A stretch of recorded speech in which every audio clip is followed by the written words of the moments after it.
University জীবনে তোমাদের জন্য চারটা জিনিস খুবই গুরুত্বপূর্ণ।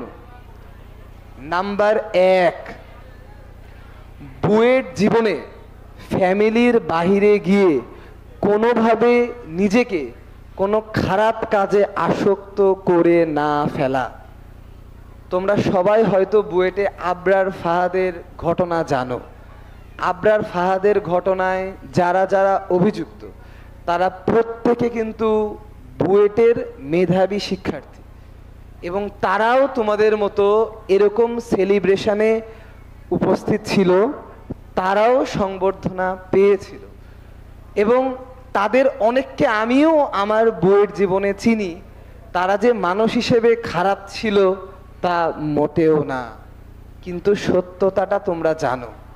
তাই পড়াশোনার থেকেও বেশি বেশি বেশি গুরুত্বপূর্ণ বুয়েট জীবনে নিজেকে, বা ইঞ্জিনিয়ারিং পড়ার সময় বা মেডিকেল পড়ার সময় নিজেকে খারাপ সঙ্গে, হোক সেটা পলিটিক্যাল কোনো ক্রাইসিস, হোক সেটা মদ গাঞ্জা অন্য কোনো ধরনের আসক্তি, এই ধরনের জিনিসে কোনোভাবে যেন তোমরা জড়িয়ে না পড়ো। এবং এই জায়গায় আমি অবশ্যই একটু অভিভাবকদেরকে সচেতন থাকার জন্য আহ্বান জানাবো। আপনারা 6 মাসে হলেও অন্তত একবার একটু বুয়েটে যেন, একটু ছাত্রছাত্রীদের খোঁজ নিয়েন। এবং আমি আমার নিজেরই একটা দুঃখের কথা বলি, আমার বাবা মা তো সামনেই বসে আছে। আমার বুয়েট জীবনে আমার বাবা মা জীবনেও একদিন বুয়েটে যায়নি। আপনারা এই কাজটা কখনোই করবেন না। আপনারা অবশ্যই আপনাদের ছেলেমেয়েরা যেখানে আপনারা ভর্তির দিন ভর্তি করিয়ে এসছেন, আপনারা অবশ্যই 6 মাসে হোক বছরে হোক একটু যাবেন, একটু দেখে আসবেন। এখানে অনেকে বিরক্ত হয়, তাও আপনারা দেখে আসবেন। তাহলে আশা করা যায় অনেক ধরনের অসম সম্ভাবনা থেকে আপনারা সুরক্ষিত থাকবেন। নাম্বার 2,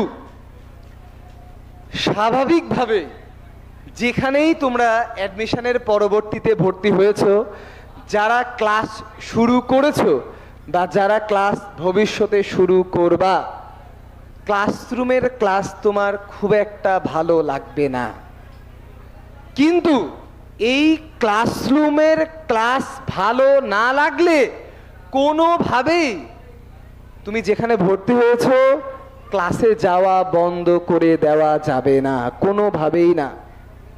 আমাদের বুয়েটের ওরিয়েন্টেশনে তখনকার কন্ট্রোলার স্যার খুব মজার একটা কথা বলেছিলেন, যে তোমরা যারা বুয়েটে এসেছো তোমাদের জন্য বুয়েটে ভালো ফলাফল করাটাই সহজ। বুয়েট থেকে ঝরে পড়া, ড্রাগ অ্যাডিক্টেড হওয়া, খারাপ চক্রে যাওয়াটাই কঠিন। তুমি যদি বুয়েটে ফেল করতে চাও তাহলে তোমাকে 4টা কাজ করতে হবে। যেই সময় ক্লাস থাকবে, যেই সময় ক্লাস টেস্ট থাকবে, ওই সময় তোমাকে ঘুমিয়ে থাকতে হবে। যেই সময় ক্লাসে পরীক্ষা হবে, ক্লাসে তুমি কিছু বুঝো না, ভাই ক্লাসে 90% মানুষই বোঝে না, এটাই সত্যি। আমি যখন ক্লাসে বসে থাকতাম আমিও বুঝতাম না। এখানে যারা তোমরা বুয়েটে চান্স পেয়ে গেছো তারা অনেকে হয়তো আমার ক্লাসে বসে থেকে অনেক ক্লাসে বুঝোনি, তো তোমরা কি আজকে বুয়েটে চান্স পাওনি?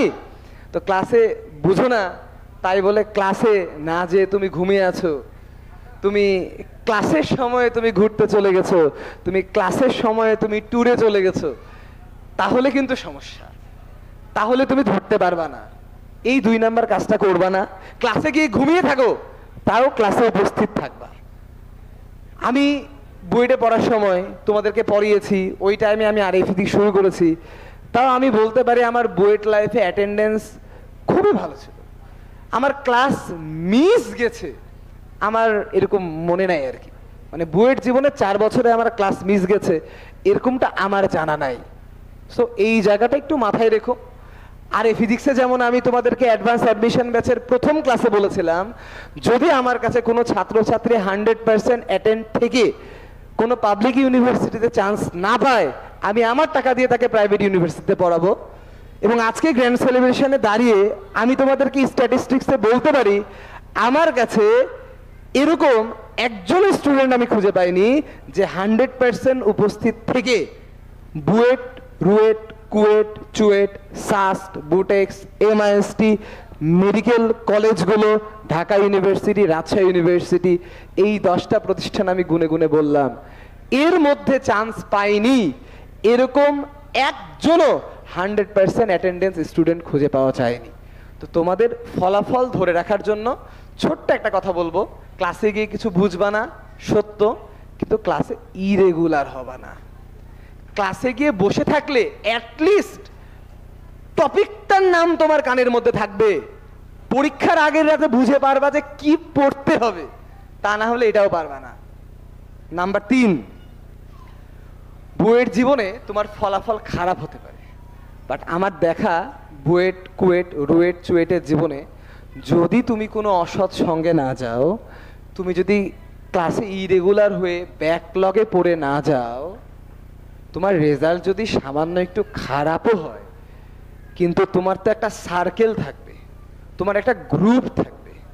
দেখবা যখন ফলাফলের সময় আসবে, যখন রেজাল্ট আউট হবে, যখন তোমরা বুয়েট থেকে, রুয়েট থেকে, কুয়েট থেকে, চুয়েট থেকে পাশ করে বের হয়ে যাবা, এট দ্যাট মোমেন্ট তোমরা যদি গ্রুপ ধরে থাকো, তোমরা যদি একসাথে থাকো, আশা করা যায় সবাই ভালো ভালো জায়গায় চলে যাবে। আমি 2016 ব্যাচ, 22-এ 12 হয়েছি। আমি আমার ব্যাচে আমার ডিপার্টমেন্টের কোনো ছাত্রছাত্রীকে দেখতে পাচ্ছি না যে সে অযথা ঘুরে বেড়াচ্ছে। আমার চোখে এখন পর্যন্ত আসলে পড়ে নাই। কারো রেজাল্ট খুবই ভালো, 4-এ 4ও আছে, আবার কারো রেজাল্ট অনেক খারাপ, 2.5-এর কাছাকাছিও আছে, কিন্তু খুব একটা খারাপ অবস্থায় নাই। তাই রেজাল্টের জন্য তুমি চেষ্টা করবা, কিন্তু তার জন্য রেজাল্ট খারাপ হলে তোমাকে মদ খেতে হবে, রেজাল্ট খারাপ হলে তোমার পড়াশোনা ছেড়ে দিতে হবে। That's not right. গতকালকে শুনলাম কোনো এক ডিপার্টমেন্টের ফার্স্ট বয়, ওই ডিপার্টমেন্টে নাকি 17 জন 4-এ 4 পেয়েছে। তো 4-এ 4 পায়নি, ও পেয়েছে 3.98। এই রেজাল্ট আউট হওয়ার পর থেকে ওকে নাকি আর কোনোদিন পড়ার টেবিলে খুঁজে পাওয়া যাচ্ছে না। এই কাজটা করা যাবে না। 3.98 আর 4 এর মধ্যে কোনো পার্থক্য নাই বাবা। এই সামান্য একটু রেজাল্টের জন্য যদি তুমি পড়া ছেড়ে দাও, পরের সেমিস্টারে তোমার রেজাল্ট আসবে 2.2, ফেলও আসতে পারে, তখন তোমার রেজাল্টটা খারাপ হবে। এখন এখানে খারাপের কোনো বিষয় নাই, কোনো বিষয় নাই। তো এই জায়গাটা একটু মাথায় নেবা, একটু মাথায় নেবা। এরপর ইঞ্জিনিয়ারদের নিয়ে যেহেতু বেশি কথা বললাম, 3 নাম্বার কথাটা একটু মেডিকেলদের নিয়ে বলতে হয়। মেডিকেল লাইফে এত পরীক্ষা, এত পরীক্ষা, এত পরীক্ষা, পরীক্ষাগুলোই ছাত্রছাত্রীদের হতাশ করে দেয়। সকালে আইটেম, বিকালে আবার item, pending, card, term, prof, রিটেনে আলাদা করে পাস করতে হবে, প্র্যাকটিক্যাল আলাদা করে পাস করতে হবে, ভাইভাতে আলাদা করে পাস করতে হবে। তো তুমি যদি খালি এই পড়ার জাল চক্রে অ্যাটাচড হয়ে যাও, এবং গার্ডিয়ানদেরকেও বলবো, আপনারা যদি আপনাদের ছেলে মেয়েদেরকে এইচএসসি এবং অ্যাডমিশনের মতো করে, বাবা পড়তে বসো, কালকে আইটেম না, কালকে পড়া না, কালকে কার্ড না, আপনারা নিজে হাতে ওদের জীবন শেষ করে দেবেন। এই কাজ কোনোভাবেই করবেন না, কোনোভাবেই করবেন না। আপনি দেখেন সে বই খুলছে কিনা, সে পড়াশোনা করছে কিনা। একটা মানুষকে যদি আপনি 365 দিনই পাগলা কুত্তার মতো পড়ানো, লোড নিতে পারবে না, ওর মাথার তার ছিঁড়ে যাবে। তাই এই কাজটা করবেন না। সবাই তো সারাদিন পড়াশোনা করে না। তো যারা মেডিকেলে ঢুকতেছে তারা কি পাশ করে বার হচ্ছে না?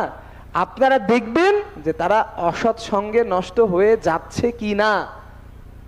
কিন্তু আপনারা যদি সব সময় পিঞ্চ করতে থাকেন, হিতে বিপরীত হয়ে যাবে, পড়া ছেড়ে দিবে। চতুর্থ কথা, 4 নাম্বার, এটা সবাইকে নিয়ে। এইখানে দেখবেন কিছু কিছু ইউনিভার্সিটির ছাত্রছাত্রীরা একটু আগে আগে পাশ করবে, এমআইএসটি, বিইউপি আগে আগে পাশ করবে। কিছু কিছু ইউনিভার্সিটিতে দেখবেন ওদের 2 বছর পড়া শুরু হয়ে গেছে, পাবলিক ইউনিভার্সিটি এখনো ক্লাসই শুরু হয়নি। এই বছর কুয়েটের কখন ক্লাস শুরু হবে কেউই বুঝতে পারছে না। আমাদের সময় আমরা বুয়েটে অনেক দিন পর ক্লাস শুরু করেছি। এখানে কিন্তু আপনি একা ক্লাস দেরিতে শুরু করছেন এরকম না, পুরা কুয়েট দেরিতে ক্লাস শুরু করছে। এটা নিয়ে এত উদ্বিগ্ন হওয়ার কিছু নাই, এখনকার সময়টাকে একটু এনজয় করেন, কোনো সমস্যা নাই। কিন্তু ওই সময় একটু খেয়াল রেখেন